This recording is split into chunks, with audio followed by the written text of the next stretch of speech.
কল্পনা করেন আজকে এই পুরো বাংলাদেশের মানুষ আন্দোলন, মিছিল, মিটিং, ভোট করে আমাকে প্রধানমন্ত্রী বানিয়ে দিল। কল্পনা করেন, আমি কালকে বললাম বাংলাদেশে আজ থেকে ইসলামী আইন চলবে। আমার এই ঘোষণার পরেই ভারত এবং আমেরিকা বাংলাদেশকে অর্থনৈতিকভাবে বয়কট করবে না? করবে না? করবে। যেমন ইরানকে বয়কট করেছে, যেমন ভেনেজুয়েলার প্রধানমন্ত্রীকে উঠিয়ে নিয়ে চলে গেছে, তো বয়কট করবে। তো যখন বয়কট করবে তখন এই দেশের যে সুযোগ সুবিধাগুলো আপনি এখন ভোগ করতেছেন, এখন এই যে বিদ্যুৎ চলতেছে, ডলার আসতেছে, প্রবাসীরা কাজ করতেছে, ইউরোপ আমেরিকায় অসংখ্য প্রবাসী আছে, বিজনেস চলতেছে, এলসি হচ্ছে, কত কি আছে, এগুলো সব একদিনে ডাউন হয়ে যাবে এবং এই ডাউন করার ক্ষমতা তাদের আছে। এই একদিনে যখন ডাউন হয়ে যাবে তখন আপনিও 1 সপ্তাহ 10 দিনের মধ্যে বলবেন, রাখো তোমার এই আবদুল্লাহর ইসলাম আর মোহাম্মদ ইসলামের ইসলাম, আমাদের আগের জীবনই ভালো ছিল। এখন মোহাম্মদ সাল্লাল্লাহু আলাইহি ওয়াসাল্লাম মদিনা সনদের ভিত্তিতে এই মদিনার প্রধানমন্ত্রী। এখন মদিনার প্রধানমন্ত্রী হলেন মোহাম্মদ সাল্লাল্লাহু আলাইহি ওয়াসাল্লাম, আর টাকা পয়সা সব থাকলো কাদের হাতে? উনি দেশ চালাতে পারবে? ডক্টর ইউনূসের মতো অবস্থা হবে।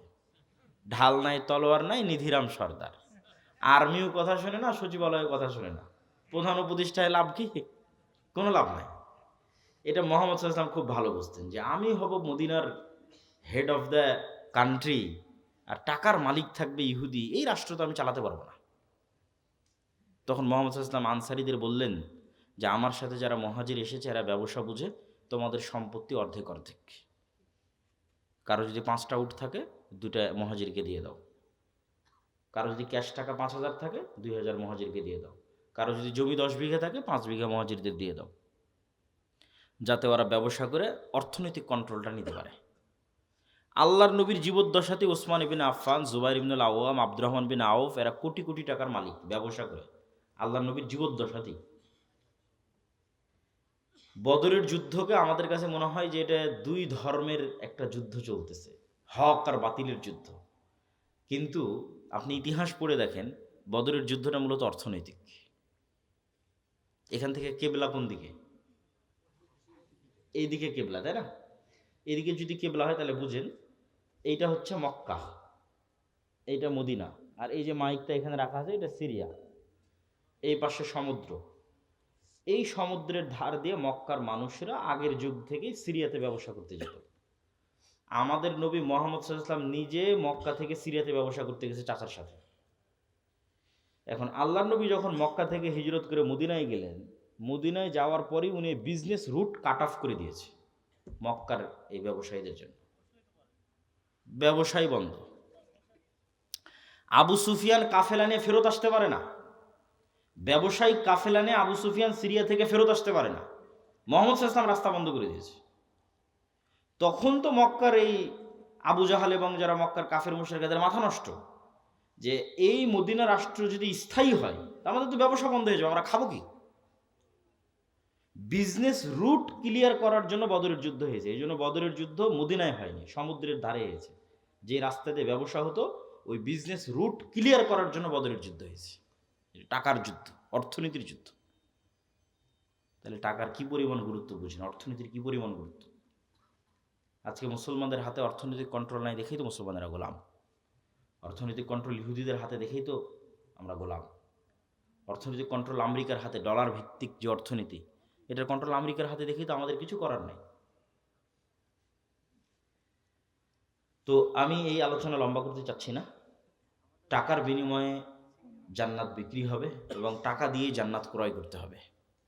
এই জন্য মুসলমানদের উদ্যোক্তা হতেই হবে। মুসলমানরা চাকরিজীবী জাতি কোনোদিন ছিল না। এই ইউরোপীয় উপনিবেশ মুসলমানদের চাকরি শিখিয়েছে। মুসলমানরা ছিল মুরুবিদুইন, যাযাবর, বিজনেসম্যান। নাহি মাকাম কি খুগার তবিয়তে আজাদ, হাওয়ায়ে সাইরে মিসালে নসিম পায়দা কর। যাই মুসলমানেরা, তোমরা নির্দিষ্ট কাজ আর নির্দিষ্ট এলাকার মুখাপেক্ষী নও। তোমরা তো সকালবেলার প্রবাহিত শীতল আবহাওয়ার মতো, যার কোনো সীমানা নাই, যার কোনো বর্ডার নাই। মুসলমান ব্যবসায়ীদের কোনো বর্ডার ছিল না। যত সাহাবীর জীবনী আছে তার 90% সাহাবী নিজ এলাকায় মারা যায়নি, নিজ দেশে মারা যায়নি, যে মক্কার ও মক্কায় মারা যায়নি, যে মদিনার ও মদিনায় মারা যায়নি। কে ইরাকে, কে সিরিয়ায়, কে ইয়েমেনে, কে আফগানিস্তানে, কে মরক্কোতে, কে আফ্রিকাতে, যে যেখানে পেরেছে সে সেখানে চলে গেছে। বিজনেস আর দাওয়াত, ব্যবসার দাওয়াত। জিন্দা কওমোं का यही है আলামত কে বদলতি रहती है उनका सुबह शाम।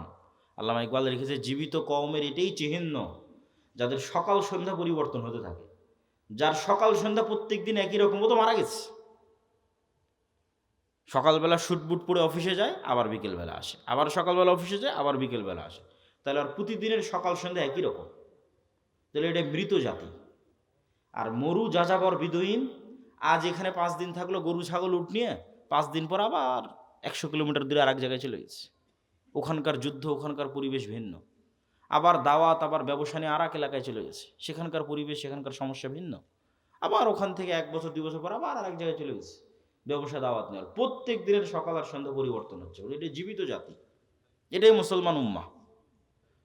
আর ইউরোপীয় উপনিবেশে মুসলমানদের শেখালো তোমরা চাকরি করো, দিয়ে আমরা হয়ে গেলাম গোলাম। ব্যবসায়ী হতে হবে, টাকা ইনকাম করতে হবে, প্রচুর পরিমাণে মসজিদ মাদ্রাসায় টাকা দিতে হবে। আমি আগে মনে করতাম, বাংলাদেশ ছাড়ার আগে, ইউরোপ যাওয়ার আগে মনে করতাম যে আমরা মুসলমানেরাই মনে হয় বেশি দানের কথা বলি আর বেশি দান করি। ইউরোপ ঘোরার পর, ইংল্যান্ড ঘোরার পর আমার এই ভুল ধারণা ভেঙে গেছে। আমাদের চাইতে ওরা বেশি দান করে, ওরা বেশি ডোনেট করে। এই জন্য তো খ্রিস্টান মিশনারিগুলো এত পাওয়ারফুল। এগুলো সরকারি টাকা নয়, এগুলো আপনাদের মতো সাধারণ মানুষের দানের টাকা। যে টাকাগুলো ওরা ইউরোপ থেকে, আমেরিকা থেকে, ইংল্যান্ড থেকে নিয়ে বাংলাদেশে ব্যয় করতেছে, এরকম সারা পৃথিবীতে ব্যয় করতেছে, এগুলো সব আপনাদের মতো সাধারণ মানুষ দান করেছে, সরকার নয়। এই পরিমাণ তারা দান করে। তো আমি সবার প্রতি উদাত্ত আহ্বান জানাবো যে আমরা আজকের এই প্রতিষ্ঠানে যে যতদূর সম্ভব আপনাদের স্বেচ্ছাসেবক যদি থাকে ভিতরে যাওয়ার জন্য বলে দেন। বৈঠকি দানে আমরা সবাই অংশগ্রহণ করি এবং আমি আমার বক্তব্যের মূল বিষয়বস্তুর দিকে এগিয়ে যাই। যে আমার বক্তব্যের মূল বিষয়বস্তু হচ্ছে গোলামি থেকে মুক্তির উপায়, দাসত্ব থেকে মুক্তির উপায়। আজকে মুসলমানদের যে গোলামি এবং দাসত্ব, এই গোলামি থেকে এবং এই দাসত্ব থেকে মুক্তির উপায় কি? আপনারা একটু 5 মিনিটের মধ্যে আপনাদের আদায়ের কাজটা শেষ করে ফেলেন। সবাই একটু নিজ নিজ জায়গা থেকে উঠে আশপাশ থেকে আদায় করে ফেলেন এবং সবাই অংশগ্রহণ করেন যে যতটুকু পারেন, এবং মূল বক্তব্যের দিকে মনোযোগী হন।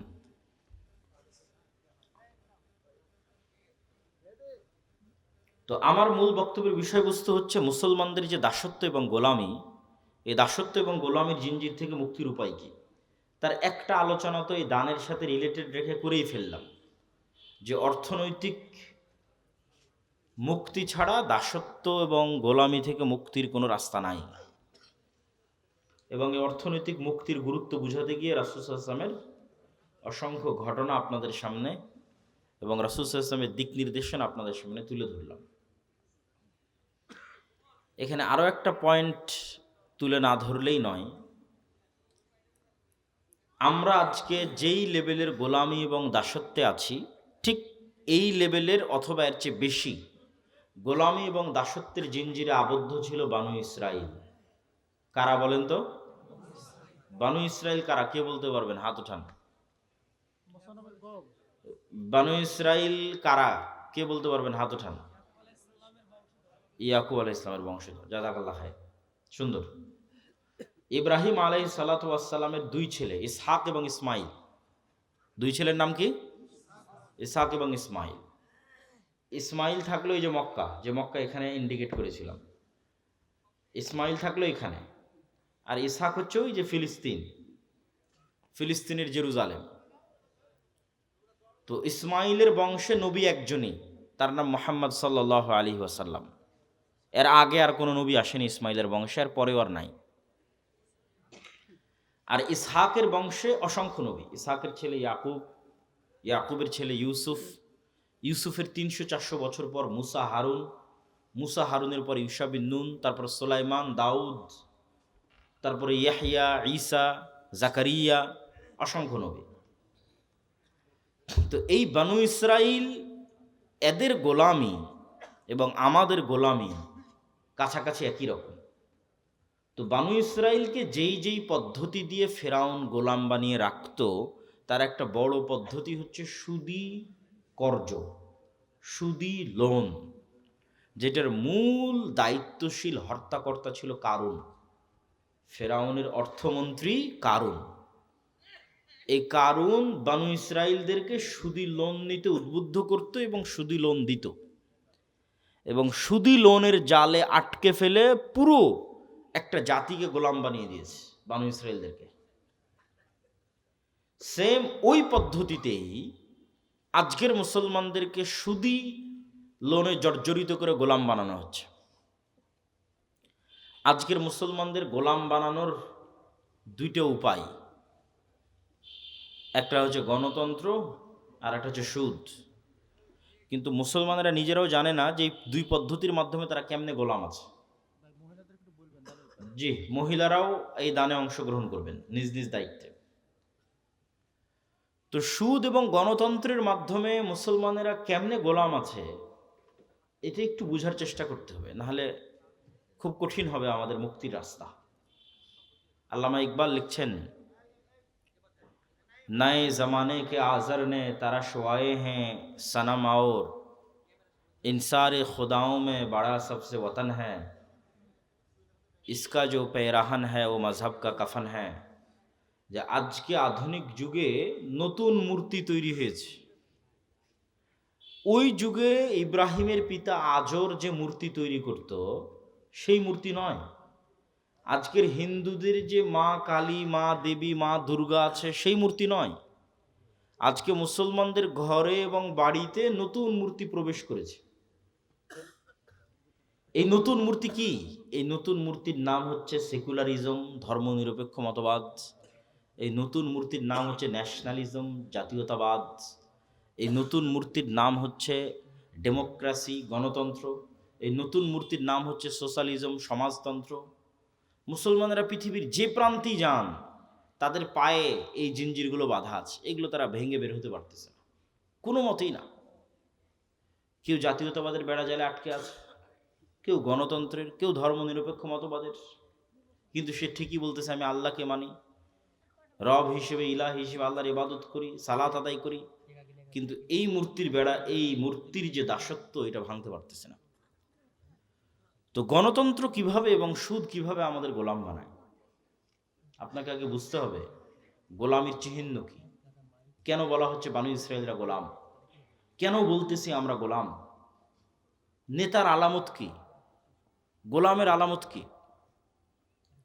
দেখেন, বানু ইসরায়েলরা নবীর সন্তান হওয়ার পরেও মুসা আলাইহিস সালাতু ওয়াস সালামকে বলতেছে লান নুমিনা লাকা হাত্তা নারাল্লাহা জাহরাতান।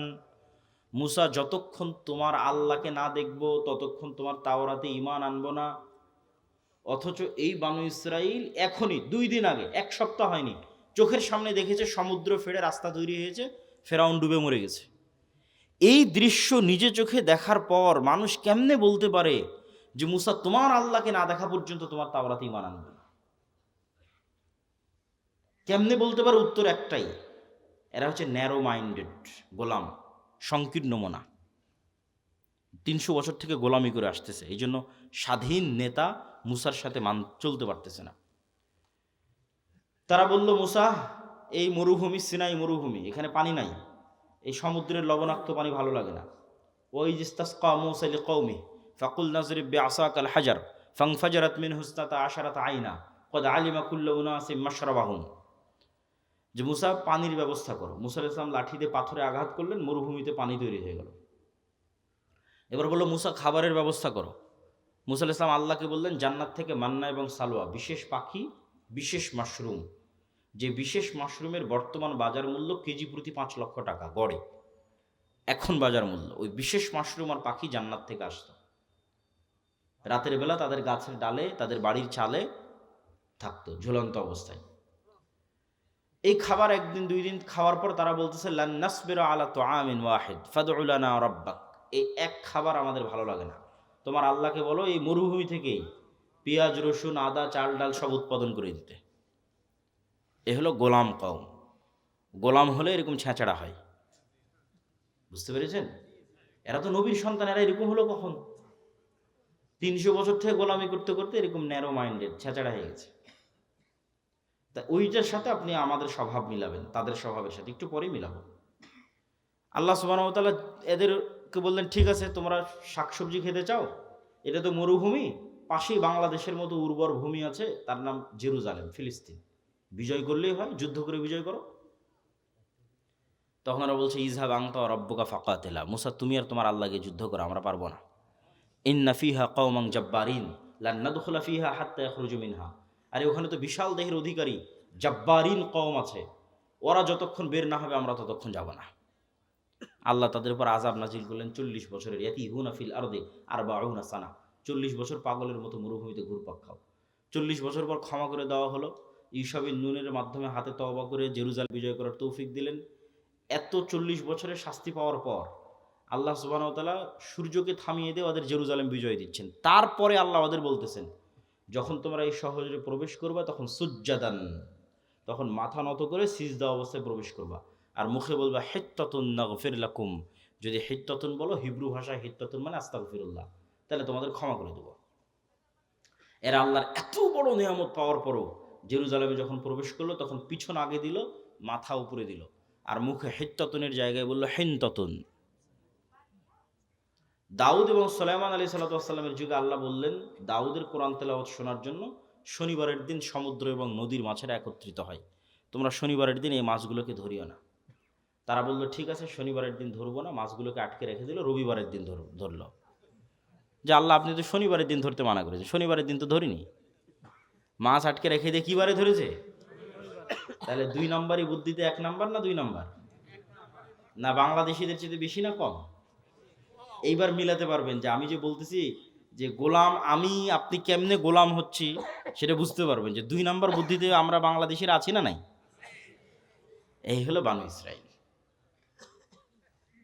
2 নাম্বারই বুদ্ধি, ছেঁচড়ামি, মিথ্যা, চুরি, দুর্নীতি, ধোঁকা, এই জিনিসগুলো যার মধ্যে আছে সে এমনি গোলাম। তাহলে এই জিনিসগুলো কোথায় থেকে তৈরি হয়? ওটাই তো গোলাম তৈরির কারখানা। এবার আশা করি বুঝতে পেরেছেন, এটা তৈরি হয় গণতন্ত্র থেকে আর সুদী অর্থনীতি থেকে। কেমনে হয় সেটাও বুঝিয়ে দিচ্ছি, তাহলে আপনি বুঝবেন গণতন্ত্র হচ্ছে গোলাম তৈরির কারখানা। তো আমরা তো অলরেডি ব্রিটিশদের 190 বছর ঔপনিবেশিক শাসনে গোলাম ছিলাম। গোলামি করতে করতে আমাদের রক্তের মধ্যে 2 নম্বরই মিথ্যা, ধোঁকা এগুলো মিশে গেছে। আমরা আর ওই গোলামির বেড়াজাল থেকে বেরিয়ে আসতে পারছি না। কেন? পূর্ণাঙ্গ স্বাধীনতা আমাদের হয়নি। 47 থেকে নিয়ে আজ পর্যন্ত 70-80 বছরে আমরা ব্রিটিশ কাঠামোর মধ্যেই আছি। Bangladesh army is a legacy of British army. এই বাংলাদেশ আর্মি পাকিস্তান আর্মির খণ্ডিত অংশ, Pakistan army Indian army, Indian army British army. ফলত ব্রিটিশ আর্মিতে যা rules and regulation and law ছিল তাই বাংলাদেশ আর্মিতে ফলো হয়, কোনো 19-20 নাই। তারপর আমাদের যে কোর্ট, এটা ব্রিটিশ কোর্ট, সেটাই হুবহু ফলো হয়। আমাদের সংবিধান, পুলিশ আইন সব ব্রিটিশ, শিক্ষা ব্যবস্থা ব্রিটিশ। তাহলে পূর্ণাঙ্গ স্বাধীনতা আসেনি, ওই ফরম্যাটের মধ্যেই আছে। তো গণতন্ত্র চাপিয়ে দেওয়া আছে আমাদের উপরে, যেন এখানে নেতা বের না হতে পারে। নেতা মানেই হচ্ছে সে 2 নম্বরে বেরোবে না, নেতা মানেই হচ্ছে সে মিথ্যার আশ্রয় নেবে না, নেতা মানেই হচ্ছে সে ধোঁকা দিবে না, নেতা মানেই হচ্ছে সে মাথা উঁচু থাকবে, মাথা বিক্রি করবে না, নেতা মানে সে টাকার কাছে মাথা নত হবে না, মানে সে কোনো প্রকার লিয়াজু লবিং 2 নম্বরই রাস্তার সাথে যার সম্পর্ক নাই, ও হচ্ছে রিয়াল হিরো, রিয়াল নেতা, প্রকৃত নেতা। নবীরা এরকম নেতা ছিল। তাহলে এইরকম নেতা তৈরির রাস্তা বন্ধ করতে হলে যেই রাস্তাতে লিয়াজু লবিং দুর্নীতি এগুলো শিখা যাবে সেটা ধরে রাখতে হবে, নাহলে তো সবাই নেতা হয়ে যাবে, সবাই উসমান হাদি হয়ে বসে থাকবে। তাহলে উসমান হাদি যেন না হতে পারে তার জন্য গণতন্ত্র, ডেমোক্রেসি। তাহলে কি হবে? এক দল আর এক দলের বিরুদ্ধে তো বলবেই, একই আসনের মনোনয়ন প্রার্থী 6 জন 7 জন 10 জন, একজন আর একজনের চেয়ে মনোনয়নটা কে নিয়ে আসতে পারবে তার জন্য লিয়াজু লবিং, টাকা পয়সার লেনদেন, মিথ্যা, ধোঁকা, দুর্নীতি, দুর্নাম সব অবলম্বন করে তারপরে মনোনয়ন পেয়েছে। এগুলো অবলম্বন না করলে মনোনয়ন পাবে না, ঘরে বসে থেকে মনোনয়ন পাবে না। ওকে 2 নম্বর রাস্তার মধ্যে যেই মনোনয়ন নিতে হয়েছে। তাহলে এই 2 নম্বর রাস্তা দিয়ে যে মনোনয়ন নিয়ে আসলো, তো আগেই গোলাম হয়ে বসে আছে। কালচার, গণতন্ত্র ওকে কি বানিয়ে দিল? গোলাম বানিয়ে দিল। তাহলে এখন এই পদ্ধতির মধ্যে মনোনীত 300 এমপি যদি নির্বাচিত হয়ে ক্ষমতায় আসে, এরা যদি মিনিস্টারও হয়, প্রাইম মিনিস্টারও হয়, এরা স্বাধীন না এরা গোলাম? এত আসতে বললেন যে এরা স্বাধীন না গোলাম? গোলাম এমপি, গোলাম মন্ত্রী, গোলাম প্রাইম মিনিস্টার, গোলাম কান্ট্রি। কেননা ও স্বাধীনতার মূল বেসিক ক্রাইটেরিয়া পূরণ করতে পারেনি। তো বানু ইসরাইল 2 নম্বর রাস্তা অবলম্বন করে এসেছে। তাহলে যে 2 নম্বর রাস্তা অবলম্বন করে বড় হয়েছে, ওকে আমি আমেরিকা, আমি ভারত বলবো, বাবা তুই যা দুর্নীতি চুরি চামারি কর, কোনো সমস্যা নাই। বাংলাদেশের মানুষ যেদিন 36শে জুলাইয়ের মতো পিটুনি দিবে, পালিয়ে ভারতের আমেরিকা চলে আসবি, সব টাকা পয়সা আমাদের এখানে পাঠাবি, কোনো সমস্যা নেই। তাহলে বাংলাদেশ এমন একটা গাভী, যেই গাভীর অসংখ্য দুধ, কিন্তু এই দুধ এই দেশে থাকে না, সব পাচার হয়ে বিভিন্ন দেশে চলে যায়। তাহলে এই দুধ যেন পাচার হয়, এর জন্য তো ওই রকম নেতাই তৈরি করা লাগবে, দুর্নীতিবাজ নেতাই তো তৈরি করা লাগবে। দুর্নীতিবাজ নেতা কী থেকে তৈরি হবে? গণতন্ত্র যদি না থাকে, গণতন্ত্র যদি না থাকে তাহলে তো দুর্নীতিবাজ নেতা তৈরি হবে না। আর ওসমান হাদিদের মতো নেতা, যারা মেরুদণ্ড বিক্রি করে না, যারা লবিং লিয়াজু করে না, যারা সত্য এবং ন্যায়ের উপর অটল থাকে, এরা তো হুমকি। এরা আধিপত্যবাদীদের জন্য হুমকি, সাম্রাজ্যবাদীদের জন্য হুমকি। এরা তো বাংলাদেশের পক্ষের, এটা তো বিক্রি হয় না, এটাই তো নেতা, এরা তো বানু ইসরায়েল নয়। ওই রকম নেতা যদি বের হয়ে আসেও এই গণতন্ত্রের বেড়াজাল দিয়ে, তাহলে এই যে ওসমান হাদির মতো হত্যা করে উড়িয়ে দেবে। বাংলাদেশের মানুষ কত অসহায়, যে বাংলাদেশের 90% মানুষ একটা রাজনৈতিক দল খুঁজে পায় না যে তার কথা তার মতো করে বলতে পারবে। এই ওসমান হাদি একজন ছিল যে বাংলাদেশের মানুষের কথা বাংলাদেশের মানুষের মতো করে বলতে পারত। এই ছেলেটা চলে যাওয়ার পর আর কেউই নাই, এত অসহায় বাংলাদেশের মানুষ। কেন কেউই নাই? ওই যে সবাইকে যে সেটিং করতে হচ্ছে, সবাইকে যে লিয়াজু লবিং করে আসতে হচ্ছে, তাহলে সে কেমনে আপনার কথা বলতে পারবে? যদি বিক্রি হয়ে আসতেছে, লিয়াজু লবিং করে আসে আপনার কথা বলতে পারবে না, গোলাম হয়ে আসতেছে। তাহলে কি অসহায়ত্ব আমাদের দেখেন। তো এই গোলামির কালচার কন্টিনিউ করার জন্য একটা ওয়ে হচ্ছে গণতন্ত্র, আর একটা ওয়ে হচ্ছে সুদ। কেন সুদ? রাসূলুল্লাহ সাল্লাল্লাহু আলাইহি ওয়াসাল্লাম বলছেন, আল্লাহুম্মা ইন্নী আউযুবিকা মিনাল মা'সামি ওয়াল মাগরাম। আল্লাহ লোন থেকে বাঁচতে চাই। বহু দোয়া আছে, গালাবাতিদ দাইনি, জালঈদ দাইনি ওয়া গালাবাতির রিজাল। হে আল্লাহ, ঋণের বোঝা থেকে এবং মানুষের আধিপত্য থেকে বাঁচতে চাই। তো কেন আল্লাহর নবী এত ঋণের বোঝা এবং লোনের বোঝা থেকে বাঁচতে চাইতেন? সাহাবীরা রাসূলুল্লাহ সাল্লাল্লাহু আলাইহি ওয়াসাল্লামকে জিজ্ঞেস করলে উনি উত্তরে বললেন যে, যেই দিন থেকে মানুষ লোন নেওয়া শুরু করে, ওই দিন থেকে মানুষ মিথ্যা বলা শুরু করে। মা এবং বোনেরা যদি আজকে যারা উপস্থিত আছে, তারা যদি কিস্তির সাথে জড়িত হয়ে থেকে থাকে, তাহলে তারা খুব ভালোভাবে জানে যে এই কিস্তির টাকা সময় মতো পরিশোধ না করার জন্য কী পরিমাণ মিথ্যার আশ্রয় তাদের নিতে হয়, কী পরিমাণ মিথ্যা এবং ধোঁকা এবং বাহানার আশ্রয় তাদের নিতে হয়। তাহলে ওই যখনই ওই মিথ্যার মধ্যে চলে গেলেন, ধোঁকার মধ্যে চলে গেলেন, তখন আপনি আপনার আত্মসম্মান, আত্মমর্যাদা বিক্রি করে দিলেন। আপনি আর আপনার পেটে আর কখনো স্বাধীন সন্তান, ওই সুলতান সালাহুদ্দিন আইয়ুবী, মোহাম্মদ বিন কাসেম, খালিদ ইবনুল ওয়ালিদ, তারিক বিন জিয়াদ আর এই যুগের ওসমান হাদি, এরা জন্ম নেবে না। বিক্রি হওয়া মস্তিষ্ক জন্ম নেবে টাকার কাছে। তাহলে ওটাও গোলাম তৈরির কারখানা। সুদ এমন ভয়ঙ্কর নিজাম যে পাকিস্তানের মতো একটা রাষ্ট্র, পারমাণবিক শক্তির মালিক। কিসের পারমাণবিক শক্তির মালিক? পাকিস্তানের বাপেরও ক্ষমতা নেই নিজের ইচ্ছাই ওই পারমাণবিক বোমের সুইচের বাটন দাবাবে। কেননা ও তো নিজেই কোটি কোটি টাকা IMF ওয়ার্ল্ড ব্যাংকের কাছে কর্জ করে রেখেছে। তা IMF ওয়ার্ল্ড ব্যাংক, আমেরিকা আর মানে পাকিস্তানের আব্বা, আমেরিকা যতক্ষণ অর্ডার পারমিশন না দেবে ততক্ষণ দাবাতেই পারবে না ওই পারমাণবিক বোমের সুইচ। তাহলে এই বড় বড় রাষ্ট্রগুলো গোলাম হয়ে আছে কিসের কাছে? সুদী অর্থনীতির কাছে, সুদী লোনের কাছে। আর এই বেড়াজাল আপনি ভাঙতে পারবেন না, এই সুদী বেড়াজাল আর এই গণতন্ত্রের বেড়াজাল, ইমান বিল গায়েব এবং তাওহীদ, এই দুইটার সংমিশ্রণ ছাড়া। ইমান বিল গায়েব এবং তাওহীদের সংমিশ্রণ ছাড়া ভাঙতে পারবেন না। কিভাবে আপনাকে বুঝিয়ে বলি। ইমান বিল গায়েবের একটা বড় পাঠ হচ্ছে পরকাল, পরকালমুখী জীবন ব্যবস্থা, বস্তুবাদী নয়, দুনিয়ামুখী নয়। কল্পনা করেন আজকে এই পুরো বাংলাদেশের মানুষ আন্দোলন, মিছিল, মিটিং, ভোট করে আমাকে প্রধানমন্ত্রী বানিয়ে দিল। কল্পনা করেন, আমি কালকে বললাম বাংলাদেশে আজ থেকে ইসলামী আইন চলবে। আমার এই ঘোষণার পরেই ভারত এবং আমেরিকা বাংলাদেশকে অর্থনৈতিকভাবে বয়কট করবে না? করবে না? করবে। যেমন ইরানকে বয়কট করেছে, যেমন ভেনেজুয়েলার প্রধানমন্ত্রীকে উঠিয়ে নিয়ে চলে গেছে, তো বয়কট করবে। তো যখন বয়কট করবে, তখন এই দেশের যে সুযোগ সুবিধাগুলো আপনি এখন ভোগ করতেছেন, এখন এই যে বিদ্যুৎ চলতেছে, ডলার আসতেছে, প্রবাসীরা কাজ করতেছে, ইউরোপ আমেরিকায় অসংখ্য প্রবাসী আছে, বিজনেস চলতেছে, LC হচ্ছে, কত কি আছে, এগুলো সব একদিনে ডাউন হয়ে যাবে এবং এই ডাউন করার ক্ষমতা তাদের আছে। এই একদিনে যখন ডাউন হয়ে যাবে, তখন আপনিও 1 সপ্তাহ 10 দিনের মধ্যে বলবেন, রাখো তোমার এই আবদুল্লাহর ইসলাম, আর মোহাম্মদ সাল্লাল্লাহু আলাইহি ওয়াসাল্লামের ইসলাম আমাদের আগের জীবনই ভালো ছিল।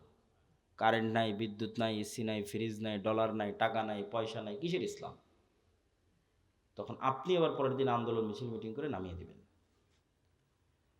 তাহলে অন্তত এই দেশের 20% মানুষ যতক্ষণ এই বিশ্বাসের উপর অটল না হবে যে পরকাল আসল, কিসের দুনিয়া, কাদের মতো? আসহাবুল উখদুদ সূরা বুরুজের ওদের মতো। ওয়ামা নাকামু মিনহুম ইল্লা ইউমিনু বিল্লাহিল আজিজিল হামিদ। পুরো একটা সম্প্রদায় আগুনের মধ্যে ঢুকে যাচ্ছে, মা সন্তান সহ আগুনের মধ্যে ঢুকে যাচ্ছে। কি সেই ইমান বিল গায়েব যে শান্ত শিষ্ট আরামের বাড়িঘর রেখে আগুনের মধ্যে জ্বলে মরে যাচ্ছে? কি সেই ইমান বিল গায়েব? ওই ইমান বিল গায়েব হচ্ছে এটা যে ওই আসহাবুল উখদুদ ওরা দেখতে পাচ্ছে, নিশ্চিত দেখতে পাচ্ছে যে আমার সামনে জ্বলন্ত আগুন, এটা আগুন নয়, এটা জান্নাত। বলেন আল্লাহু আকবার। আর পিছনে যে আমার শান্তির বাড়িঘর আছে ওখানে জাহান্নামের আগুন জ্বলতেছে। ওরা দেখতে পাচ্ছে যে ওখানে জাহান্নামের আগুন জ্বলতেছে। ওটাকে ওরা বাড়িঘর হিসেবে দেখতে পায়নি, ওখানে দেখতে পাচ্ছে ওখানে জাহান্নামের আগুন জ্বলতেছে, আমি ওখানে গেলে পুড়ে মরে যাব। আর যে সামনে জ্বলন্ত আগুন, এটা তো জান্নাত। অন্তত 20-30% মানুষের ইমান যতক্ষণ ওই লেভেলে না যাবে ততক্ষণ কিসের আপনি ইসলাম কায়েম করবেন? সম্ভব নয়। বাংলাদেশের মানুষই এতটা দুর্নীতিগ্রস্ত, এতটা বস্তুবাদ, এতটা দুনিয়াবাদীর সাথে আক্রান্ত, এরা আপনাকে টিকতে দিবে না। সম্ভব নয়। প্রত্যেকটা রন্ধ্রে রন্ধ্রে টাকার পাগল, ক্ষমতার নেশাগ্রস্ত লোকজন আছে।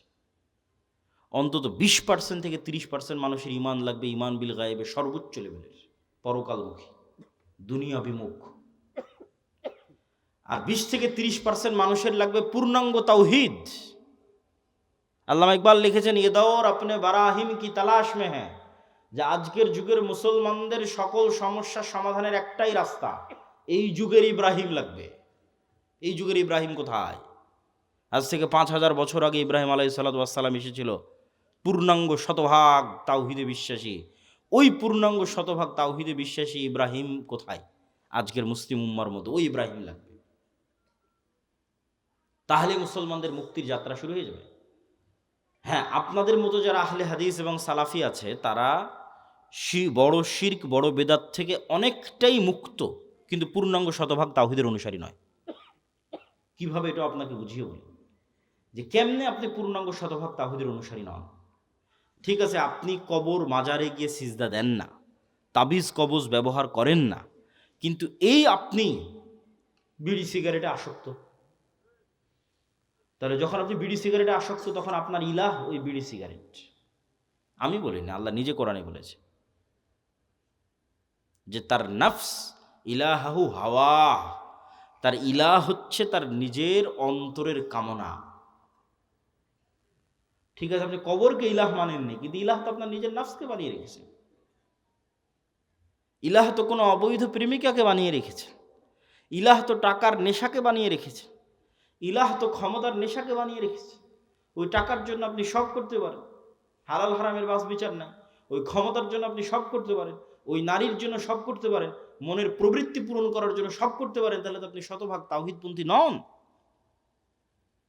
তাহলে তো আপনি ইব্রাহিম আলাইহিস সালামের মতো হতে পারলেন না, যে ইব্রাহিম আলাইহিস সালাম এবং ইসমাঈল আলাইহিস সালাম আসলামা ওয়া তাল্লাহু লিল জাবিন, নিজের ইচ্ছার বিরুদ্ধে গিয়ে সন্তানকে জবাই করতেছে, আর সন্তান নিজের ইচ্ছার বিরুদ্ধে গিয়ে জবাই হওয়ার জন্য রাজি হয়ে যাচ্ছে। কেন?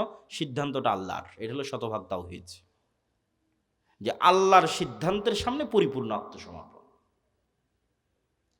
তাহলে শতভাগ তাওহীদপন্থী 20-30% মানুষ, আর ইমান বিল গায়েবে সর্বোচ্চ স্তরের 20-30% মানুষ হওয়া ছাড়া পূর্ণাঙ্গ ইসলামী বিপ্লব সম্ভব নয়। এই দাওয়াত আজকে আমি দিচ্ছি না, এই দাওয়াত শাহ ইসমাইল শহীদ দিয়ে গেছে আজ থেকে 100-150 বছর আগে। ওনার একটাই দাওয়াত ছিল যে আমাদের পূর্ণাঙ্গ ইসলামী বিপ্লবের আগে মানুষকে শতভাগ পূর্ণাঙ্গ তাওহীদে বিশ্বাসী হতে হবে, নাহলে পূর্ণাঙ্গ ইসলামী বিপ্লব সম্ভব নয়। শতভাগ তাওহীদে বিশ্বাসী এবং ইমান বিল গায়েবে ইয়াকিন আছে এরকম 20-30% মানুষ লাগবে পুরো বাংলাদেশের। তাহলে এর উপর ভিত্তি করে পূর্ণাঙ্গ ইসলামী বিপ্লব কায়েম হবে। পূর্ণাঙ্গ ইসলামী বিপ্লবের সকল ক্রাইটেরিয়া রেডি আছে, শুধু ওই রকমের যোগ্য মানুষ নাই। তারপরে কি লাগবে? তারপরে আরো দুটো জিনিস লাগবে। এক, আমি পূর্ণাঙ্গ তাওহীদপন্থী মানুষ, ঠিক আছে, আমি পূর্ণাঙ্গ ঈমান বিল গায়ব অর্জন করলাম, ঠিক আছে, কিন্তু নেতা হওয়ার জন্য আরও দুটো জিনিস লাগে। ওই দুটো জিনিস পূরণ না করতে পারলে নেতা হতে পারবেন না। একটা হচ্ছে আল্লাহ সুবহানাহু ওয়া তাআলা এই পৃথিবী যেই ফাংশনের উপর ডেভেলপ করেছে, ওই ফাংশন আপনাকে ইউজ করতেই হবে। তো এই পৃথিবীতে নেতা হওয়ার ফাংশন হচ্ছে জ্ঞান এবং শিক্ষা, এটা আল্লাহই দিয়ে রেখেছে। এখন এই জ্ঞান এবং শিক্ষার বাটন যদি ইহুদি খ্রিস্টান চাপে, তাও ওরা নেতা হয়ে যাবে। এই জ্ঞান শিক্ষার বাটন যদি হিন্দু ডোম চামার ম্যাথর মুচির চাপে, ওরা নেতা হয়ে যাবে। আল্লাহ কখনো তার রুলস ভাঙ্গেন না। এখন এই নাটোর, এই এলাকার নাম কি, নাটোর সাধুপাড়া, এই অঞ্চলের যুবকেরা যদি মদ বিড়ি cigarette TikTok video YouTube BPL IPL জুয়া online betting free fire PUBG এগুলো নিয়ে ব্যস্ত থাকে, আর ওইদিকে ইসরায়েলের ইহুদি আর ইউরোপ আর আমেরিকার খ্রিস্টানরা যদি জ্ঞান অর্জনে ব্যস্ত থাকে ওদের সন্তানেরা, আল্লাহ বলবেন না, আল্লাহ তার রুলস ব্রেক করে বলবেন না যে ইহুদি খ্রিস্টান তোরা থাম, তোদের নেতা বানাবো না, আমার নাটোরের কিছু মদখোর জুয়াখোর বান্দা আছে ওদের নেতা বানাবো, এইটা আল্লাহ করবেন না। নেতা হতে হলে গোলামির জিঞ্জির আপনাকে নিজে হাতেই ভাঙতে হবে, সেটা জ্ঞান এবং শিক্ষা।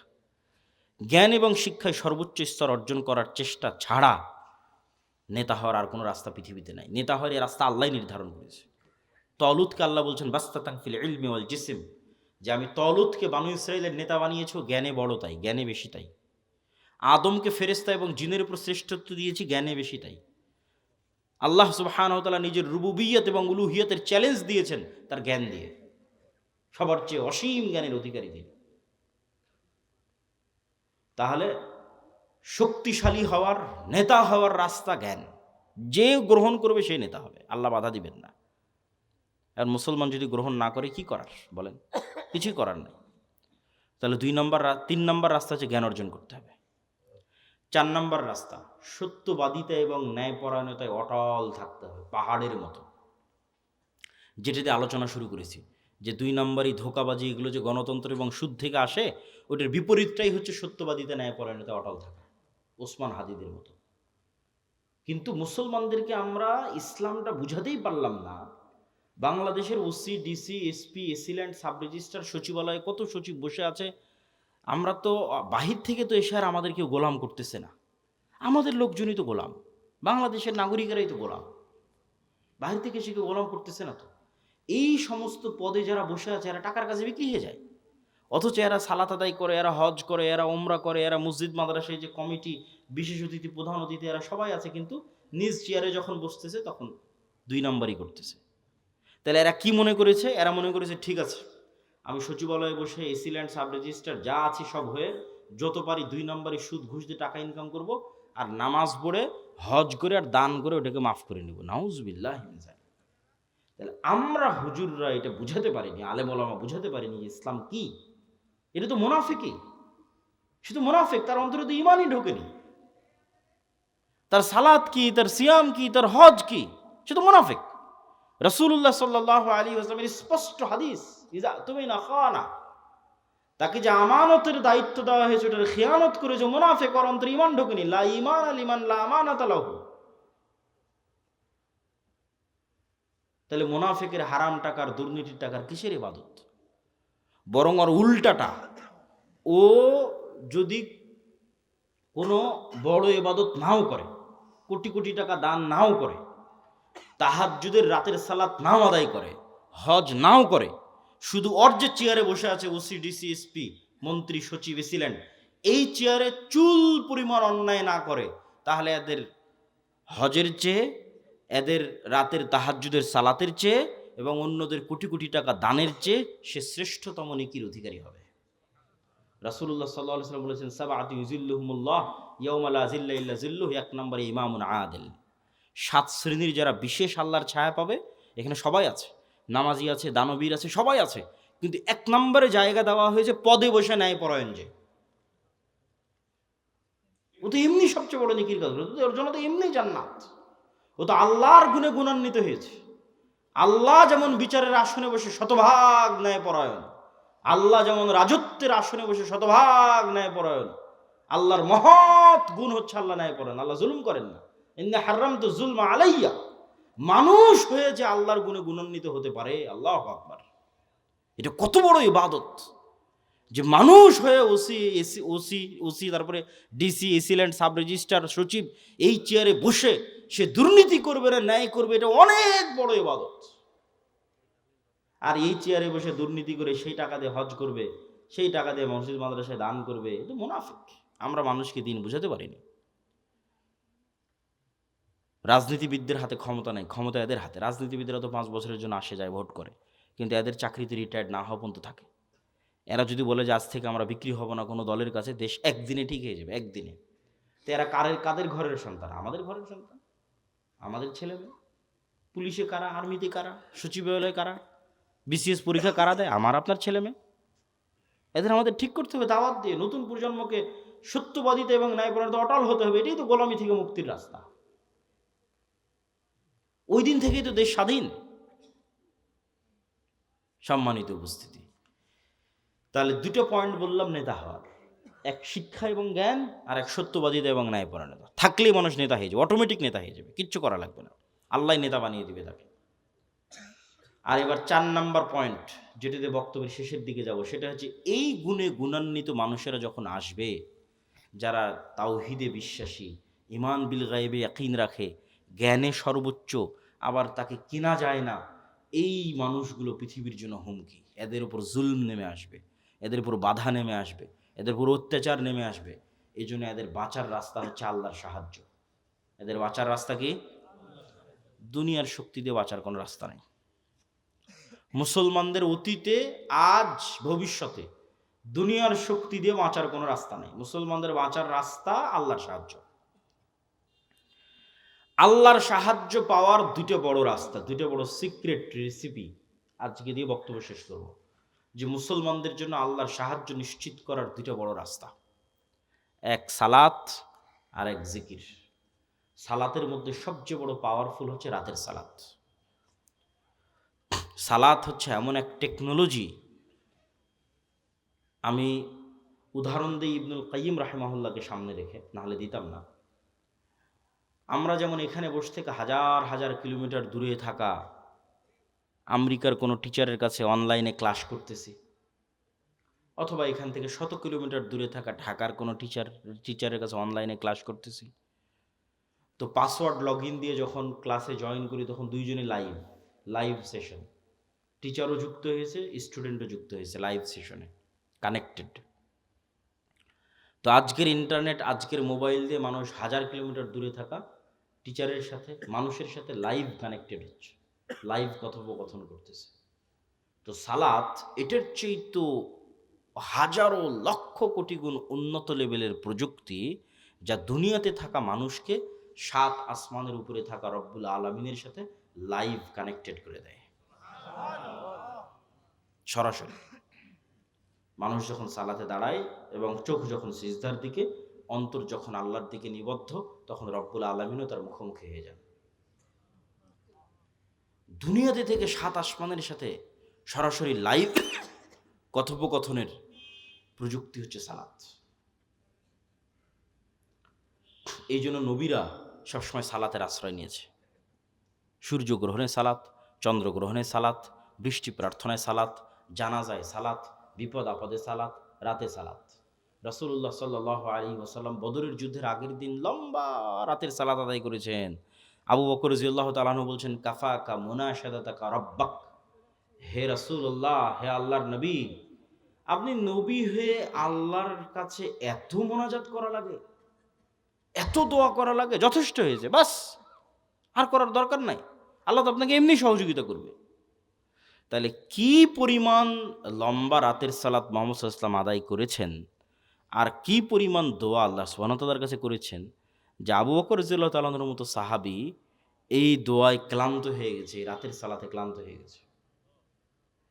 তাহলে এখন বুঝেন, মুহাম্মদ সাল্লাল্লাহু আলাইহি ওয়াসাল্লাম আমার, আপনার এবং আবু বকর রাদিয়াল্লাহু তাআলার চেয়ে বেশি জানতেন যে কাল বদরের যুদ্ধে দুনিয়ার শক্তি দিয়ে আমার বিজয় সম্ভব নয়। কাল বদরের যুদ্ধে আমাকে জিততে হলে কার সাহায্য লাগবে? আল্লাহ। আর আল্লাহর সাহায্য পেতে হলে আমাকে রাতের সালাতে দাঁড়াতে হবে। তাহলে পৃথিবীর সর্বশ্রেষ্ঠ রাসূল সর্বশ্রেষ্ঠ মানুষ আল্লাহর সাহায্য নেবেন, এই জন্য রাতে ঘন্টার পর ঘন্টা রব্বুল আলামিনের সামনে দাঁড়িয়ে আছেন। আর আমি এবং আপনি রাতের সালাত তো বহু দূরের কথা, 5 ওয়াক্ত সালাত আদায় না করেই শুধু ভোট দিয়ে ইসলাম বিজয় হয়ে যাবে, আর মিছিল করে আর তাকবীর দিয়ে ইসলাম বিজয় হয়ে যাবে। এটা সম্ভব নয়। ওই যেমন বলেছে 20-30% মানুষ শতভাগ তাওহীদপন্থী লাগবে, 20-30% ঈমান বিল গায়েব লাগবে, ঠিক তেমন তার পাশাপাশি 5 ওয়াক্ত সালাত আদায়কারী এবং রাতের সালাতে অভ্যস্ত মানুষ লাগবে। যে সালাতে নাই ও আল্লাহর গন্তির মধ্যে নেই। ওর আবার ইসলাম কি, ওর আবার বিপ্লব কি, ওর আবার বিজয় কি, ওর আবার খেলাফত কি, ওর আবার শাসন কি, কিচ্ছু নেই। যে সালাতে নাই সে আল্লাহ সুবহানাহু ওয়া তাআলার গণনার মধ্যেই নাই, ওর জন্য আল্লাহর সাহায্য নাই।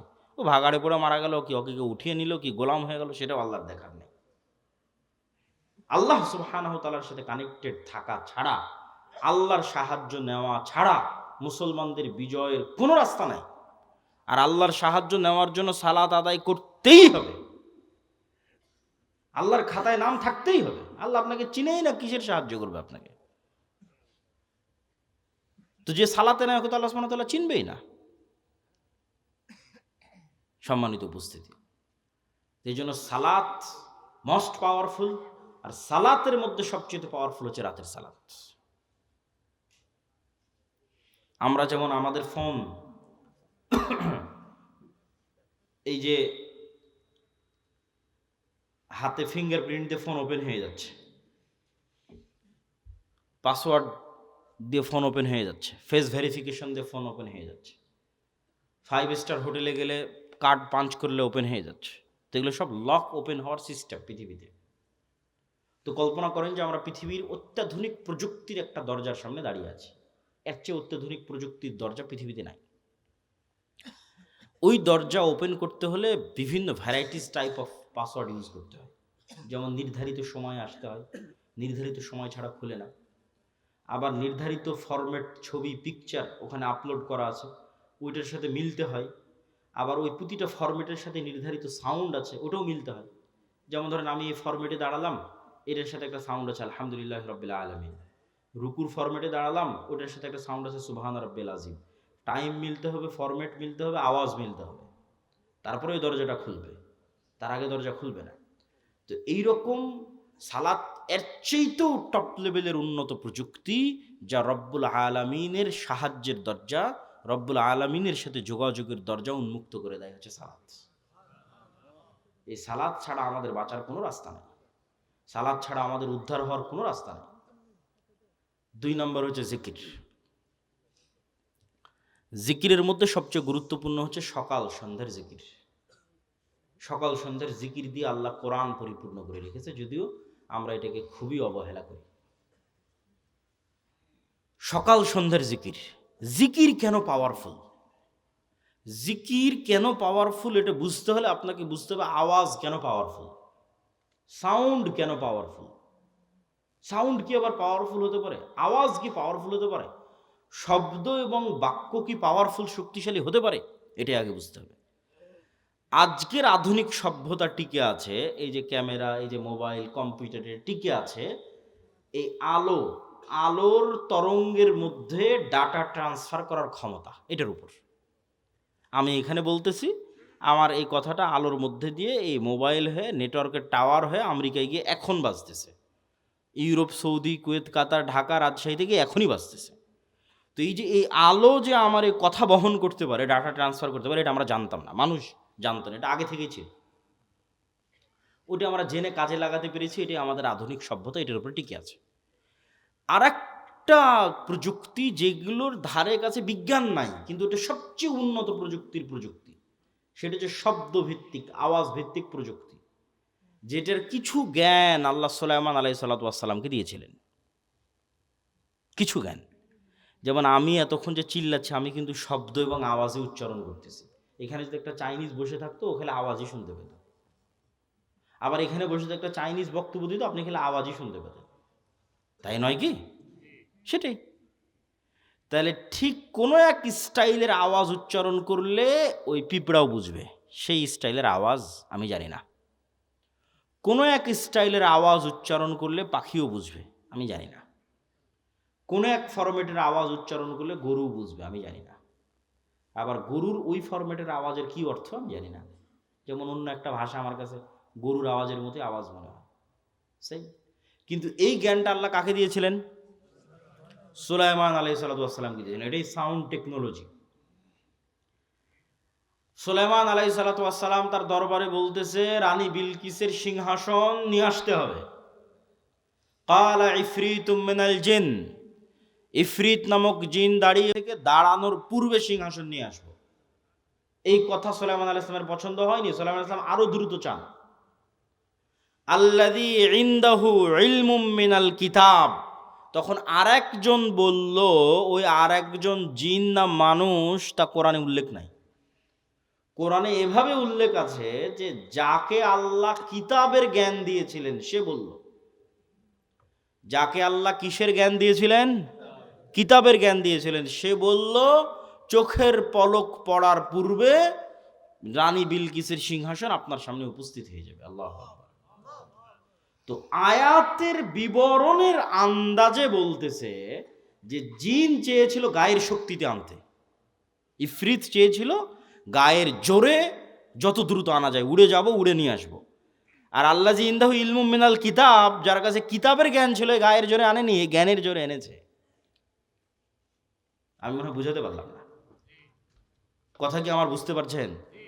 কোরআনের ধারা বিবরণীতে বোঝা যাচ্ছে যেই লোক চোখের পলকে নিয়ে আসলো এ গায়ের জোরে আনেনি, কিসের জোরে এনেছে? জ্ঞানের জোরে। সে জ্ঞান কি? কিতাবের জ্ঞান। কিতাবের সে বিশেষ জ্ঞান কি? কিছু কিছু মুফাসসির লিখেছে যে কিতাবের জ্ঞান হচ্ছে লাউহে মাহফুজের বিশেষ কিছু জিকির তার জানা ছিল। বলেন আল্লাহু আকবার। আল্লাহু আলাম। কিন্তু জ্ঞানের উপর ভিত্তি করে সেই কাজটা করেছে।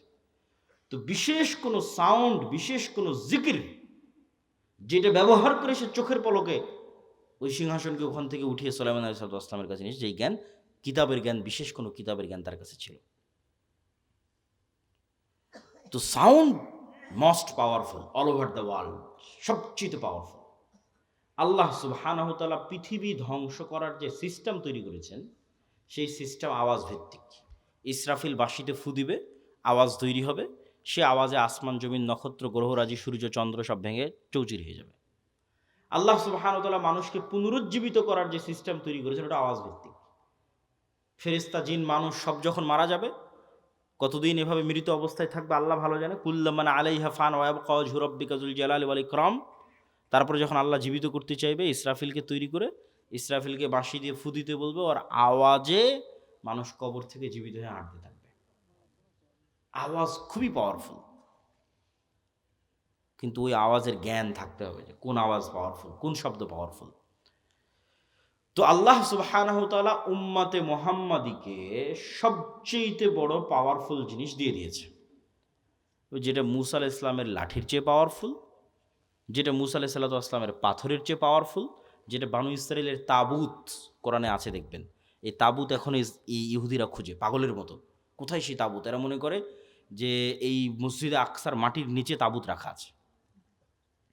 ওই তাবুত একটা বাক্স, যেই বাক্সে মূসা আলাইহিস সালামের লাঠি ছিল, যেই বাক্সে মূসা আলাইহিস সালামের ওই পাথর ছিল, যে পাথর থেকে 12টা ঝর্ণা তৈরি হয়েছিল, ঠিক আছে, মূসা আলাইহিস সালামের কাপড় চোপড় ছিল, এরকম আরও কিছু মুজিজা সম্বলিত জিনিস বিভিন্ন নবী রাসূলের এই তাবুত নামক বাক্সের মধ্যে ছিল। যে যুদ্ধে ওরা এই তাবুত বাক্স নিয়ে যেত ওই যুদ্ধে ওদের বিজয় হয়ে যেত। ওই বাক্সরা হারিয়ে ফেলেছে, ওই বাক্সরা এখনও খুঁজতেছে। তো ওই তাবুত বাক্সের চেয়ে আর ওই মূসা আলাইহিস সালামের লাঠির চেয়ে আর ঈসা আলাইহিস সালামের হাতের মাধ্যমে যে মানুষ জীবিত হয়ে যেত সেটার চেয়ে মোস্ট পাওয়ারফুল জিনিস হচ্ছে এইটা। কি জন্য? এটা সরাসরি আল্লাহর নিজের আওয়াজ। বলেন আল্লাহু আকবার। কোরআন সরাসরি আল্লাহ সুবহানাহু ওয়া তাআলার নিজের সাউন্ড, আল্লাহর শব্দ, আল্লাহর বাক্য, যা জিব্রাইল হয়ে মুহাম্মদ সাল্লাল্লাহু আলাইহি ওয়াসাল্লাম হয়ে আমাদের পর্যন্ত পৌঁছেছে। আল্লাহু আকবার। আর আল্লাহ সুবহানাহু ওয়া তাআলার শব্দ এবং বাক্যের চেয়ে পাওয়ারফুল কিছু নাই পৃথিবীতে। সব অসম্ভব সম্ভব হয়ে যাবে। এই জন্য শ্রেষ্ঠতম জিকির হচ্ছে কোরআন। পৃথিবীর সব অসম্ভব সম্ভব করা সম্ভব আল্লাহ সুবহানাহু ওয়া তাআলার জিকির দিয়ে। সম্মানিত উপস্থিতি, বক্তব্যের শেষের দিকে চলে এসেছে। আজকে যা আলোচনা আপনাদের সামনে করতেছি এই প্রায় সব আলোচনাই আমার আল্লাহর পথে যাত্রা এই বইয়ের মধ্যে লেখা আছে, দলিল সহ। আজকে তো অত দলিল আলোচনা করতে পারলাম না, এই বইটা প্রত্যেকটা মসজিদ, স্কুল, কলেজ, ইউনিভার্সিটি, লাইব্রেরি, দাওয়া সেন্টারে রেখে সপ্তাহে অন্তত একদিন 1 পৃষ্ঠা 2 পৃষ্ঠা করে পাঠ চক্র করা উচিত, পড়া উচিত, দার্স দেওয়া উচিত। এর সাথে কোনো দল মত কোনো কিছু সম্পর্ক নেই, সব মুসলমানের জন্য, জানার জন্য, জ্ঞান অর্জনের জন্য, ইমান বিল গায়ব এবং তাওহীদ ইয়াকিন তৈরি করার জন্য, এবং মুসলমানদের গোলামি থেকে আজাদির জন্য কি দরকার তা জানার জন্য প্রত্যেক মসজিদ, প্রত্যেক মাদ্রাসা, স্কুল, কলেজ, ইউনিভার্সিটি, দাওয়া সেন্টার, লাইব্রেরি তে রেখে অন্তত প্রতি সপ্তাহে 1-2 পৃষ্ঠা করে পড়া উচিত। পাশাপাশি আব্দুর রহিমের একটা নতুন বই এসেছে, রাসূল সাল্লাল্লাহু আলাইহি ওয়াসাল্লাম দেখতে যেমন ছিলেন, এই বইটাও মূল্যায়ন করতে পারেন। আর মাসিক আল ইতিসাম, এই যে আপনাদের কাছে আসলাম 2023 না 22 সালে একবার আসতে চেয়েছি, করোনার কারণে আসা হয়নি, বন্ধ হয়ে গেছে। তাহলে আজ আসতেছি প্রায় 3 বছর 4 বছর পর, আবার কবে আসার সুযোগ হবে তার গ্যারেন্টি নেই। কিন্তু এই একদিনে আসাই যদি যোগাযোগ বিচ্ছিন্ন হয়ে যায়, তাহলে তো এই দাওয়াতের কোনো মূল্য নাই। এই সম্পর্কটা হতে হবে স্থায়ী, আর স্থায়ী হওয়ার সবচেয়ে বড় মাধ্যম হচ্ছে মাসিক আল ইতিসাম। এই মাসিক আল ইতিসামে আমি নিজে নিয়মিত 3টা প্রবন্ধ লিখি, অন্যরা তো লেখেই, আমি লিখি 3টা। এই জন্য মাসিক আল ইতিসাম এখানে নিয়মিত আসার উদ্যোগ আপনাদের নিতে হবে। এখানকার যুবক সমাজ, মসজিদের কমিটি হোক, মাদ্রাসার উদ্যোক্তা হোক, অন্তত 5 কপি 10 কপি এখানকার জ্ঞানী, স্কুল, কলেজ, ইউনিভার্সিটি, প্রাইমারি, বিদ্যালয় যা যেখানে আছে শিক্ষিত মানুষ, তাদেরকে দিয়ে পড়ানোর চেষ্টা করা এবং নিজেরাও পড়ার চেষ্টা করা। 2 নম্বর, আমাদের সাথে স্থায়ী যোগাযোগের মাধ্যম হচ্ছে মক্তব। আমাদের 700 মক্তব আমাদের কাছে ট্রেনিং নিয়েছে। আপনাদের এলাকার মক্তবের শিক্ষকদের আমাদের ট্রেনিংয়ে পাঠাবেন, এবং আমাদের সিলেবাস এই জিনিসগুলো ছোটোবেলায় বাচ্চাদের মাথায় না দিলে, এই আপনাদের মধ্যে 1 ঘন্টা বক্তব্য দিয়ে লাভ নেই, বুড়া মানুষকে দিয়ে বিপ্লব হবে না। আমাদের নতুন প্রজন্মকে তৈরি করতে হবে, এই জিনিসগুলো তাদের মাথায় এখন থেকেই দিতে হবে। আর এটার জন্য শুধু মাদ্রাসায় 2% ছেলে মেয়েকে পড়িয়ে লাভ হবে না, শতভাগ মুসলমানের সন্তানের মাথায় দেওয়ার জন্য শতভাগ মসজিদে মক্তব লাগবে, এবং সেটা যদি আমাদের সিলেবাসে হয় তাহলে আমরা এটাকে সবচেয়ে বেস্ট মনে করি। আর 3 নম্বর, এরকম মাদ্রাসাগুলোকে সহযোগিতা করার জন্যই রবেদাতুল মাদারিস সালাফিয়া, এক ব্যতিক্রম প্রশিক্ষণের আয়োজন করলাম আমরা রবেদাতুল মাদারিস সালাফিয়া থেকে। জামিয়া সালাফিয়ার অধিভুক্ত হওয়ার মাধ্যমে যে প্রায় 65-70 শিক্ষা প্রতিষ্ঠান আমাদের অধিভুক্ত হয়েছে, তাদের 150-র কাছাকাছি শিক্ষক 1 সপ্তাহব্যাপী বিভিন্ন জ্ঞান এবং শিক্ষা কেন্দ্রিক তারা ট্রেনিং পেয়েছে আমাদের কাছে জামিয়া সালাফিয়াতে। আমাদের কাজই হচ্ছে শিক্ষা এবং জ্ঞান কেন্দ্রিক একটা বিপ্লব বাংলাদেশে তৈরি করা, জ্ঞান এবং শিক্ষা ছড়িয়ে দেওয়া। তো এই বিভিন্নভাবে জামিয়া সালাফিয়ার সাথে, দাওয়া ইলাল্লাহর সাথে, মাসিক আল ইতিসামের সাথে আপনাদের স্থায়ী সম্পর্ক তৈরি হলে সেটাই হবে প্রকৃত কাজ, প্রকৃত অর্থে কাজ। তো আমরা আলোচনা করছিলাম জিকির কেন শক্তিশালী, তার লাস্ট 2টা পয়েন্ট খুব ভালো লাগবে, অধৈর্য হওয়ার কিছু নাই। জিকির কেন শক্তিশালী, লাস্ট পয়েন্ট। আল্লাহ সুবহানাহু ওয়া তাআলা বলছেন, ইউসাব্বিহু লিল্লাহি মা ফিস সামাওয়াতি ওয়া মা ফিল আরদ। আসমান জমিন এবং তার মধ্যে যা কিছু আছে, এই টিস্যু, এই লিফলেট, এই প্যান্ডেল, এই জামা কাপড়, এই মাটি, এই ক্যামেরা, লাইট, সব 24 ঘন্টা আল্লাহর তাসবিহ পাঠ করতেছে। আল্লাহু আকবার। এবং এই তাসবিহ পাঠের আওয়াজ হচ্ছে, এটাই তো আওয়াজ কেন্দ্রিক প্রযুক্তি। আপনি যেমন পিঁপড়ার চলার আওয়াজ শুনতে পাচ্ছেন না, এরকম এদের তাসবিহ পাঠের আওয়াজ শুনতে পাচ্ছেন না। কিন্তু এই পিঁপড়ার চলার আওয়াজ তো 10 কিলোমিটার দূরে থাকা হাতিও শুনতে পাচ্ছে, কিন্তু আপনি তো পাচ্ছেন না। আল্লাহরই কিছু প্রাণী আছে যারা পিঁপড়ার চলার আওয়াজ শুনতে পাচ্ছে। এটা আমাদের শ্রবণ শক্তির ঘাটতি, এই জন্য তো এটা গায়েব। এই জন্য তো গায়েবের জ্ঞান আল্লাহ কোরআনে দিয়েছে, এটা গায়েবের নলেজ। আল্লাহ বলতেছে এগুলো সব তাসবিহ পাঠ করতেছে, তোমরা জানো না, এটি তো গায়েব। এটার উপরে তো আমাদের ইয়াকিন লাগবে। শুধু কি এরা তাসবিহ পাঠ করতেছে? রাসূলুল্লাহ সাল্লাল্লাহু আলাইহি সাল্লাম বলতেছেন, মুয়াজ্জিন যখন আজান দেয়, যতদূর পর্যন্ত আজানের আওয়াজ যায়, সব জীবজন্তু, জড়বস্তু, জড় পদার্থ, কীট পতঙ্গ, পঙ্গপাল সব আজান বুঝে এই আজানের পক্ষে কি আমাদের মাঠে সাক্ষী দিবে। তাহলে এরা তাসবিহ বুঝে, আবার আমি যখন সুবহানাল্লাহ বলতেছি তখন এটাও বুঝতেছে। এই টিস্যু পেপার আমার সুবহানাল্লাহ বুঝে, কেন ও নিজেও সুবহানাল্লাহ পড়তেছে। এটাই গায়েব। এই জন্য এটা সবচেয়ে পাওয়ারফুল, সব কিছু আপনার অধীনস্থ এক জিকির দিয়ে। সুবহানাল্লাযী সাখখারা লানা হাযা ওয়া মা কুন্না লাহু মুকরিনিন ওয়া ইন্না ইলা রাব্বিনা লামুনকালিবুন। এটা জিকির, এটাতে গাড়ি বিমান সব অধীনস্থ। মহাপবিত্র সেই সত্তা যিনি এই গাড়ি বিমান আমাদের অধীনস্থ করে দিয়েছেন। এই জন্য জিকির আপনাকে ব্যবহার করতেই হবে, বিশেষ করে সকালে এবং সন্ধ্যায়। এবং অনেক সময় দোয়ার চেয়ে জিকির পাওয়ারফুল হয়, এই জন্য দোয়াতে মানুষের নিজের কথা বেশি থাকে। আল্লাহ আমার এটা দাও, আল্লাহ আমার ছেলেকে এটা দাও, আল্লাহ আমার বউকে এটা দাও, আল্লাহ আমার টাকা দাও, আল্লাহ আমার পয়সা দাও, বাড়ি দাও, গাড়ি দাও, নিজের কথা বলতে বলতে শেষ। কিন্তু শুধু জিকির যখন হয় ওখানে শুধু আল্লাহর কথা থাকে। লা ইলাহা ইল্লাল্লাহ, লা ইলাহা ইল্লাল্লাহ ওয়াহদাহু লা শারীকা লাহু, লাহুল মুলকু ওয়া লাহুল হামদু ওয়া হুয়া আলা কুল্লি শাইইন কাদির, সুবহানাল্লাহি ওয়া বিহামদিহি সুবহানাল্লাহিল আযীম, আল্লাহু আকবার, আলহামদুলিল্লাহ, লা হাওলা ওয়ালা কুওয়াতা ইল্লা বিল্লাহ। এগুলো সব জিকির, এগুলো শুধু আল্লাহর বর্ণনা, শুধু আল্লাহর কথা, আল্লাহর প্রশংসা, আল্লাহর বড়ত্ব, আল্লাহর মহত্ব, আল্লাহর তাসবিহ, আল্লাহর পবিত্রতা। আর এই ইবাদত ফেরেশতাদের ইবাদত। এই ইবাদত আপনার আশেপাশে যা জীবজন্তু, জড়বস্তু, জড়পদার্থ দেখছেন, এদের ইবাদত। কেন? ওদের নিজের কোনো চাওয়া নাই, ফেরেশতাদের নিজের কোনো চাওয়া নাই, তাহলে ওদের ইবাদত কি? তাসবিহ। ফেরেশতার ইবাদত তাসবিহ, আপনার আশেপাশে যা দেখতে পাচ্ছেন এদের ইবাদত তাসবিহ। আপনিও সকাল সন্ধ্যা তাসবিহ করেন, জিকির পাঠ করেন, পৃথিবীর সব অসম্ভব সম্ভব হয়ে যাবে। আল্লাহ সুবহানাহু ওয়া তাআলা মূসা আলাইহিস সালাতু ওয়াস সালামকে বলছেন, ওয়ালা তানিয়া ফি যিকরি, যে মূসা তোমাকে লাঠি দিলাম, সাপ হয়ে যাবে, সমুদ্রে মারলে রাস্তা তৈরি হয়ে যাবে, পাথরে মারলে ঝর্ণা তৈরি হয়ে যাবে। কিন্তু কতক্ষণ? যতক্ষণ তোমার কলব সালাত এবং জিকিরের মাধ্যমে আমার সাথে কানেক্টেড আছে। মূসা তুমি সালাতেও নাই, জিকিরেও নাই, সব ডিঅ্যাক্টিভেট হয়ে যাবে। ফেসবুকের অ্যাকাউন্ট যখন ফেসবুক ডিঅ্যাক্টিভেট করে দেয়, তখন লাঠি মারলেও সাপ হবে না, সমুদ্রে মারলেও রাস্তা হবে না, পাথরে মারলেও ঝর্ণা হবে না। কেন? মূসা আলাইহিস সালাম নিজেই সালাতে নাই, জিকিরে নাই। তাহলে হবে? আল্লাহ বলছে ওয়ালা তানিয়া ফি যিকরি, জিকির ভোলা যাবে না, কালবকে আমার সাথে কানেক্টেড থাকতে হবে।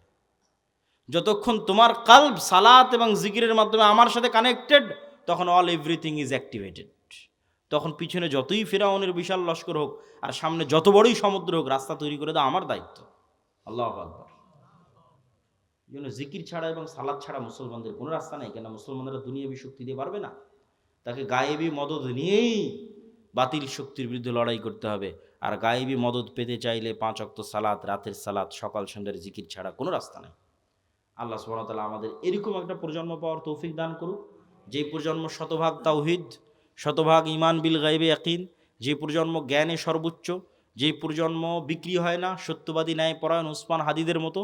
আবার যেই প্রজন্ম আল্লাহর সাহায্য নিশ্চিত করতে পারবে সালাত দিয়ে এবং জিকির দিয়ে। এই প্রজন্ম শুধু বাংলাদেশ বিজয় করবে না, সারা পৃথিবী বিজয় করবে। কিসের ভারত, কিসের আমেরিকা, কিসের চীন, কিচ্ছু টিকবে না, সারা পৃথিবী তারা বিজয় করবে। কিন্তু এই প্রজন্ম তৈরি হওয়া লাগবে। আমরা সেই প্রজন্মের স্বপ্ন দেখি। আল্লাহ সুবহানাহু ওয়া তাআলা কবুল করুক। সুবহানাকাল্লাহু ওয়া বিহামদিকা আশহাদু আল্লা ইলাহা ইল্লা আনতা আস্তাগফিরুকা। অস্থির হবেন না, আপনাদেরই প্রশ্ন উত্তর আছে, ধীরে ধীরে ওঠেন। আর যারা মাসিকাল ইতিসাম, রাসূল সাল্লাল্লাহু আলাইহি ওয়াসাল্লামের চেহারা কেমন ছিল, চুল কেমন ছিল, দাড়ি কেমন ছিল, এটা জানতে চান এবং আজকের বক্তব্য আল্লাহর পথে যাত্রা, এই বইটা নিতে চান, এই বই কই পাবে?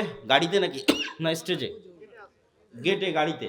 আর যারা এই মাদ্রাসায় দান করতে চান তারা একটু স্টেজে এসে আস্তে আস্তে আপনাদের দানগুলো এখানে জমা দিতে পারেন। প্রশ্ন উত্তর ধীর স্থিরভাবে যাবেন। বর্তমান অর্থনৈতিক ব্যবস্থায় ব্যাংক, সুদ, এগুলো হালালভাবে করার উপায় কি? বর্তমান যুগে জিহাদের সঠিক অর্থ কি? ব্যাংক সুদ মুক্ত উপায়ে লেনদেনের উপায় হচ্ছে আপনি নিজে সুদি লেনদেনের সাথে জড়িত থাকবেন না, সুদি লোনের সাথে জড়িত থাকবেন না, এটাই উপায়। বর্তমান যুগে জিহাদের সঠিক অর্থ কি? জিহাদ মানে আল্লাহ সুবহানাহু ওয়া তাআলার রাস্তায় যুদ্ধ। সেটা অবশ্যই ইমামের অধীনে হতে হবে, সেটা অবশ্যই দেশের মাধ্যমে হতে হবে। মুসলমানদের মধ্যে বিভক্তি, মাযহাব, দলাদলি নিয়ে ইসলামের অবস্থান কি? মুসলমানেরা বানু ইসরাইলের মতো 70-71 দলে বিভক্ত হবে, এটা রাসূল সাল্লাল্লাহু আলাইহি ওয়াসাল্লাম নিজে বলে গেছেন। আর এই বিভক্তির মধ্যে বাঁচার রাস্তা হচ্ছে মা আনা আলাইহি ওয়া আসহাবি। এই বিভক্তির মধ্যে বাঁচার রাস্তা হচ্ছে সুন্নাতুল্লাহ, সুন্নাতু রাসূলিহি ওয়া সুন্নাতুল খুলাফায়ে রাশিদিন। এই বিভক্তির মধ্যে বাঁচার রাস্তা হচ্ছে কিতাবুল্লাহ ওয়া সুন্নাতু রাসূলি। সারমর্ম হচ্ছে আল্লাহর কোরআন, নবীর হাদিস এবং সাহাবীদের আমল, এইগুলোর মাধ্যমে আমাদের নাজাত খুঁজে পেতে হবে। আমি প্রেম করে পারিবারিকভাবে বিয়ে করেছি, এই বিয়ে কি আল্লাহ কবুল করবে? আগের প্রেমের জন্য ক্ষমা চাইতে হবে। বিয়ে যদি ইসলামের নিয়ম অনুযায়ী হয়ে থাকে, আমরা আল্লাহর কাছে দোয়া করি, আল্লাহ তোমার তওবা কবুল করে তোমার বিয়ে থেকে আল্লাহ কবুল করুক এবং বরকত দিক। আল্লাহুম্মা আমিন। আমার নাম মোহাইমিনুল। মোহাইমিনুল না রেখে রাখো আব্দুল মোহাইমিন। আধুনিক প্রযুক্তি, সোশ্যাল মিডিয়া, এআই, ইন্টারনেট ব্যবহারে ইসলামের দৃষ্টিভঙ্গি কি? বর্তমান সময়ে মুসলমান তরুণদের সবচেয়ে বড় নৈতিক চ্যালেঞ্জ কি? আধুনিক প্রযুক্তি, সোশ্যাল মিডিয়া, এআই, ইন্টারনেট এগুলো থেকে বের হওয়ার আমাদের কোনো রাস্তা নাই, বরং এগুলোকে আমরা আরও কীভাবে ভালোভাবে কাজে লাগাতে পারি ইসলামের পক্ষে, তার জন্য আমাদের চেষ্টা করতে হবে। বর্তমান সময়ে মুসলমান তরুণদের সবচেয়ে বড় নৈতিক চ্যালেঞ্জ, আজকে যেটা আলোচনা করলাম এটাও নৈতিক চ্যালেঞ্জ, এর পাশাপাশি অবশ্যই অস্থিরতা, অবৈধ সম্পর্ক, সেটা একটা বড় নৈতিক চ্যালেঞ্জ। বর্তমান গণতন্ত্র অনুযায়ী এগুলো কত আলোচনা আর করবো, আজকে আলোচনাই তো করলাম সব। আমি রংপুরে চাকরি করি, মাঝে মাঝে বাড়িতে নাটোরে আসি, আমি কি বাড়িতে এসে নাটোরে সালাত কসর করতে পারবো? নিজ বাড়িতে থাকার জন্য আসলে কসর করতে পারবো না, কিন্তু সফরের মধ্যে বাড়ি হয়ে যাচ্ছ, এরকম সফর রানিং অবস্থায় থাকলে সেটা সমস্যা নেই। সালাফি কনফারেন্সে গিয়ে স্যান্ডেল হারিয়ে গেছে, তাই আর একজনের স্যান্ডেল নিয়ে চলে এসেছি, এখন করণীয় কি?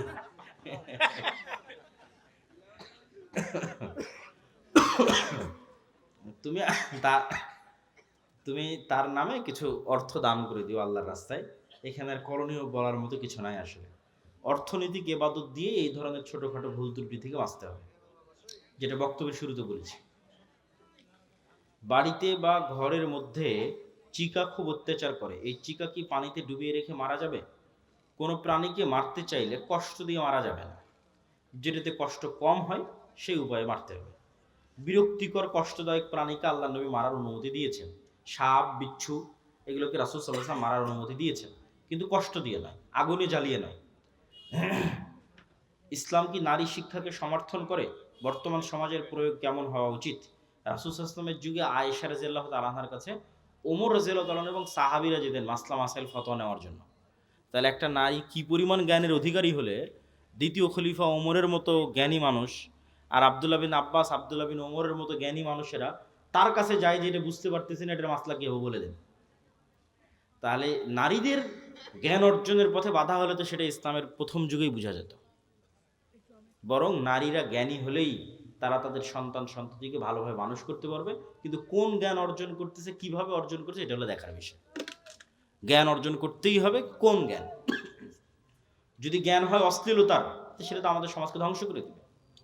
যদি জ্ঞান হয় ফ্রি মিক্সিংয়ের মাধ্যমে, তাহলে ওই জ্ঞানের তো কোনো দাম নাই। ইজ্জত নষ্ট করে, লজ্জা নষ্ট করে, শালীনতা নষ্ট করে জ্ঞানের কোনো দাম নাই। লজ্জা এবং শালীনতা বজায় রেখে দিনের জ্ঞান এবং পাশাপাশি প্রয়োজনীয় দুনিয়ার জ্ঞান। একাই জবাই করতে পারবে, মেয়েরাও জবাই করতে পারবে, কোনো সমস্যা নেই। বিসমিল্লাহ আল্লাহু আকবার বললে পৃথিবীর সব প্রাণী হালাল, যা পৃথিবীর যে সমস্ত প্রাণী হালাল তার সবই হালাল বিসমিল্লাহ আল্লাহু আকবার বললে। আধুনিক ফ্যাশন ও পোশাকের ক্ষেত্রে পর্দার সীমা কোথায়? পর্দার সীমার নির্ধারণ হবে লজ্জার উপর ভিত্তি করে। মানুষের লজ্জা কতটুকু, মানুষের লজ্জা কতটুকু, এটাই নির্ভর করতেছে এই বিষয়টা নির্ধারণ করার জন্য। আপনি যদি সৌদি আরবে যান, আপনি যদি আফগানিস্তানে যান, তাহলে প্যান্ট শার্ট পরে ঘুরতেও আপনাকে লজ্জাবোধ হতে পারে, কিন্তু বাংলাদেশে আপনাকে প্যান্ট শার্ট পরে ঘুরতে লজ্জাবোধ হবে না, ইউরোপ আমেরিকা লজ্জাবোধ হবে না। তাহলে লজ্জার মাত্রাটা কোন লেভেলে আছে? আবার বাংলাদেশে দেখা যাচ্ছে কেউ যদি হাফ প্যান্ট অথবা 3/4 বিশেষ করে হাফ প্যান্ট পরে ঘুরে, তাহলে লজ্জাবোধ হতে পারে। কিন্তু ভারতেই যদি যান হাফ প্যান্ট পরে ঘুরেন, কোনো লজ্জা নাই। ইউরোপ আমেরিকায় যান, সবাই হাফ প্যান্ট পরে ঘুরতেছে, কোনো লজ্জা নাই। তাহলে এটা লজ্জার মাত্রার উপর নির্ভর করতেছে, 1 নাম্বার। 2 নাম্বার, আল্লাহ সুবহানাহু ওয়া তাআলা যে সীমা দিয়েছে সেটা তো আছে। আল্লাহ পুরুষদের জন্য যে সীমা দিয়েছে সেটা তো আছে, নারীদের জন্য যে সীমা দিয়েছে সেটা তো আছে। কিন্তু সেটার উপরেও যে আপনি বোরখা কেমন পড়তেছেন, আটোশোটো পড়তেছেন কিনা, মুখ ঢাকতেছেন কিনা, এগুলো সব নির্ভর করতেছে অন্তরের লজ্জার উপর। তো লজ্জাশীলা হওয়াটা অন্তরের বিষয়। আপনি বোরখা পরে পুরুষ মানুষের সাথে কথা বললেন, এটা তো পর্দা হলো না। তাহলে তো আপনি পর্দা বুঝলেন না, আপনি মনে করলেন পর্দা মানে পোশাক। পর্দা মানে তো পোশাক নয়, পোশাক পর্দার একটা অনুষঙ্গ, এবং বেপর্দা অনেক বড় শাস্তি। আদম আলাইহিসসালাতু ওয়াসসালাম এবং হাওয়া আলাইহিসসালাতু ওয়াসসালামকে জান্নাতে সর্বপ্রথম শাস্তি দেওয়া হয়েছে উলঙ্গ হওয়ার মাধ্যমে, জামা খুলে নেওয়ার মাধ্যমে। এটা অপমান, কিন্তু আমরা ওই শাস্তি ও অপমানটাকে নিজেদের জন্য সাজসজ্জা এবং ফ্যাশন বানিয়ে নিয়েছি। তাহলে আমাদেরকে আল্লাহ এবং আল্লাহ রসুলের সীমা বুঝতে হবে, এবং ওই সীমার প্রয়োগ হবে অন্তরের তাকওয়া এবং অন্তরের লজ্জা অনুযায়ী। যে মেয়ে যত লজ্জাশীলা সে তেমন ঢিলে ঢালা পোশাক পরবে। সে তত পুরুষ সমাজ থেকে নিজেকে দূরে রাখার চেষ্টা করবে, পুরুষদের সংমিশ্রণ থেকে। নামাজরত ব্যক্তির কতটুকু সামনে দিয়ে চলাচল করা যাবে? নামাজরত ব্যক্তির সামনে দিয়ে একটা ছাগল চলাচল করে চলে যাবে এরকম একটা দূরত্ব বজায় রেখে, তথা 2 হাত বা 3 হাত এরকম একটা দূরত্ব বজায় রেখে চলাচল করা যাবে, তবে সেক্ষেত্রে সূত্রা ব্যবহার করা সবচেয়ে ভালো। এবং নামাজি যখন সালাতে দাঁড়াবে তখনই তিনি সূত্রা দিয়ে সালাতে দাঁড়াবেন, এটা সবচেয়ে উত্তম। মূল কথা হচ্ছে সালাত আদায়কারীর যেন ডিস্টার্ব না হয়। আর সম্পূর্ণরূপে নিষিদ্ধ হচ্ছে তার সিজদার জায়গার মধ্যে দিয়ে অতিক্রম করা। সিজদার জায়গার মধ্যে দিয়ে অতিক্রম করলে সালাত ছেড়ে দিয়ে ওর সাথে মারামারি লেগে যেতে হবে। যে সিজদার জায়গার মধ্যে দিয়ে অতিক্রম করবে সালাত অবস্থায় তার সাথে ফাইট হবে, মানে তাকে শক্তভাবে বাধা দিতে হবে, সে যেন সিজদার মধ্যে দিয়ে অতিক্রম না করতে পারে, কেননা সে আস্ত শয়তান যে সিজদার মধ্যে দিয়ে অতিক্রম করতেছে। সালাত আদায়কারীর ডিস্টার্ব হয় না এরকম দূরত্ব বজায় রেখে যেতে হবে। আমাদের কর্জে হাসানা প্রজেক্ট সম্পর্কে একজন জানতে চেয়েছে। এটা আমাদের একটা পরীক্ষামূলক প্রজেক্ট, যদিও উদ্যোগটা অনেক সুদূর প্রসারী। আমরা এখনও আমাদের পরিচিত লেভেলের মধ্যেই কর্জে হাসানা দিচ্ছি, এবং যারা কর্জে হাসানা ফান্ডে জমা রাখতে চাচ্ছে তাদেরটা জমা নিচ্ছি। ধীরে ধীরে আমরা এটা বাড়াবো ইনশাল্লাহ। এক পরিবারে ছেলে ও ছেলের বউ নামাজ পড়ে না, ওই ছেলের খাবার খাওয়া যাবে, পোশাক পরা যাবে, মেয়ে সালাত পড়ে না, তার পোশাক দিলে পরা যাবে, মেয়ে জামাই শুধু খায় এবং ঘরে খাবার খাওয়া যাবে। সালাত যদি একদমই না পড়ে, মানে 5 ওয়াক্ত সালাতেও নাই, জুমার সালাতেও নাই, তাহলে এটা পরিপূর্ণরূপে কাফের, এতে সন্দেহের কোনো অবকাশ নাই। খাতামাল্লাহু আলা কুলুবিহিম, আল্লাহর অন্তরে মোহর মেরে দিয়েছে। সালাতে অবহেলা করে, ওয়াইলুল লিল মুসাল্লিন আল্লাযীনা হুম আন সালাতিহিম সাহুন, পড়ে নিয়মিত নয়, চেষ্টা করে বাদ চলে যায়, এরকম ব্যক্তিকে সরাসরি কাফের বলা যাবে না, ফাসেক বলতে হবে। তার সাথে খাবার গ্রহণ করা যাবে। আর একদমই সালাতের কোনো নামগন্ধ নাই এরকম মানুষের বাড়িতে যাতায়াত করা, তাদের বাড়িতে খাওয়া দাওয়া করা উচিত নয়, বরং বয়কট করাই উচিত। আসসালামু আলাইকুম। আসসালামু আলাইকুম শায়েখ, মাগরিবের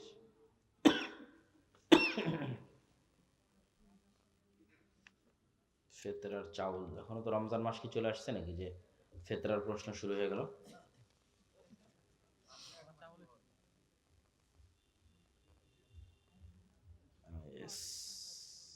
ইসলামী ব্যাংক ডিপিএস, ঠিক আছে। প্রশ্ন উত্তর মোটামুটি শেষ। আমরা বৈঠক শেষের দোয়া পড়ি। সুবহানাকা আল্লাহুম্মা ওয়া বিহামদিকা